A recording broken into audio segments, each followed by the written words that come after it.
Well, the original store, which is still open, is in Glencoe, Minnesota. It was opened in 1878. This is my husband's legacy, and as long as I'm alive, it will go on. He did not cut corners. He wanted it to be elegant. He wanted it to be elegant for the people, his customers. To make a statement that this is a place for them to come and look and enjoy. Anoka is an old city. It's actually the Halloween capital of the world, and we wanted to design something with historic interest. My husband passed away in November of 2009. It was a labor of love. He decided years ago that the customers that he had and over the years, he had been a jeweler for more than 40 years.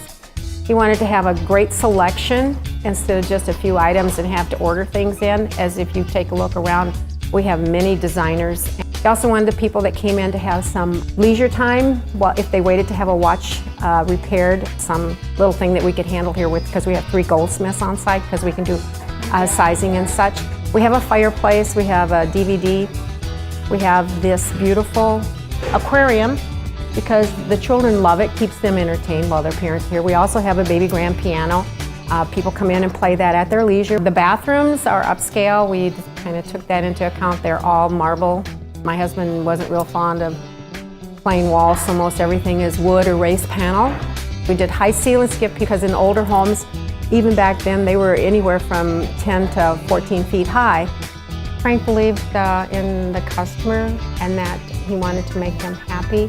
He helped celebrate anniversaries, birthdays, engagements, a lot of happy times, and also even in time of grief. And what can they do with that and still have that closeness to themselves? And that's where we come in with our goldsmiths. We can redesign things, reset things, or tell them that maybe if they only have one child, that maybe they want to leave it as it is and pass that on. But he believed firmly in family, and that's what we do here, and good quality of a product, a fair price. He really, truly wanted to know you.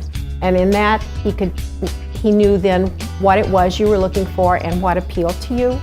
He would write things down. He made it important that you remember your customers' anniversaries, you remember their birthdays, even if they're not buying anything and not in the market. He'd send them cards, he'd send them thank you cards. And that's something we do here when somebody comes in. We send them a thank you note and acknowledge the fact that we appreciate their business. We also designed a new web, which we hadn't had. We started branding, which we hadn't done. And I believe that marketing your store is very, very important. And along with that is education of your employees and staff. So they are in constant training, and right now all of them that are full-time are currently enrolled in GIA, and they've done the diamonds, and they're working in the colored stones. And I think because then they have the knowledge so that when someone comes in, that they can take some of that responsibility and look intelligent, which they are. I guess it gives them more confidence. They come up with ideas and from their training of what we should do and how we should approach the customer. It just gives them, I think, value and worth.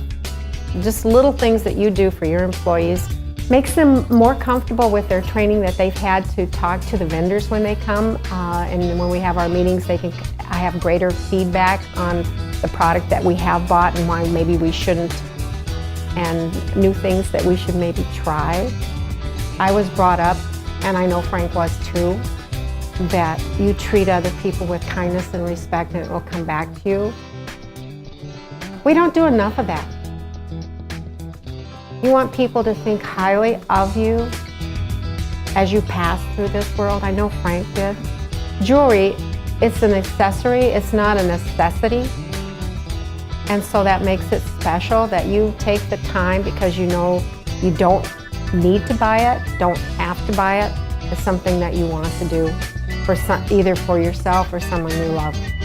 And Frank's philosophy on some of our things is this is where happily ever after begins.